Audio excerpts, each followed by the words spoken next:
Hello everyone, সবাই কেমন আছো? নিশ্চয়ই ভালো আছো, সুস্থ আছো। তো সকাল সকাল কিন্তু 23 অগস্ট মানে শনিবারের ব্লগটা স্টার্ট করলাম। সকালবেলা এই ব্যালকনিতে আসলে চারিদিকটা গ্রিন গ্রিন দেখতে এত ভালো লাগে।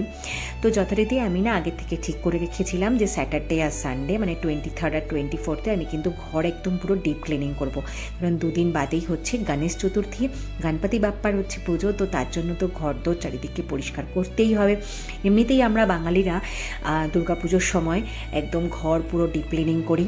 আর তারপরে নাগপুরে আসার পর থেকে না, যেমন বাঙালি হিসেবে দুর্গাপুজোর আগে হচ্ছে গিয়ে ডিপ ক্লিনিং করি, তেমনি কিন্তু দিওয়ালির সময়তেও কিন্তু প্রচণ্ড পরিমাণে হচ্ছে কি ডিপ ক্লিনিং চারিদিকে করা হয়।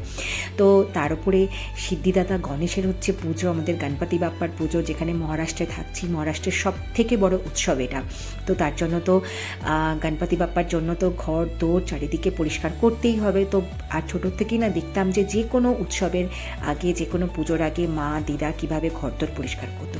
তো সেই স্বভাবটা আমার মধ্যেও হচ্ছে লেগে গেছে। তো তার জন্য ঘরদোর ভীষণ ভালোভাবে হচ্ছে গিয়ে ক্লিন করলাম। যত ডেকোর আইটেম ছিল মানে কিছু বাদ দিইনি, সমস্ত কিছু ক্লিন করেছি। এই মানে একদম টপ টু বটম ক্লিন করেছি। এবং তারপরে কিন্তু খুব ভালো করে ভ্যাকুম করেছি। ভ্যাকুম করাতে একটা জিনিস দেখেছি, যত বেড আইটেম যত থাকে, সোফা, এগুলো না খুব ভালো করে হচ্ছে কি ক্লিন হয়, যাতে ধুলোবালিটা ডাস্টটা কিন্তু একদমই হচ্ছে থাকে না। তো চলো, এরপরে তো বাইকেও বলা হয়েছিল যে খুব ভালো করে ঝাড়ু পোছা করে দিতে। ও খুব ভালো করে ঝাড়ু পোছা একদম ভালো করে করে দিল। আর তারপরে কিন্তু আমি সুন্দর করে হচ্ছে স্নান টান করে পুজো টুজো দিয়ে নিলাম। আর সেদিনকে কিন্তু বানিয়েছিলাম হচ্ছে শুধু ডাল আর ডিম ভাজা খাবারে।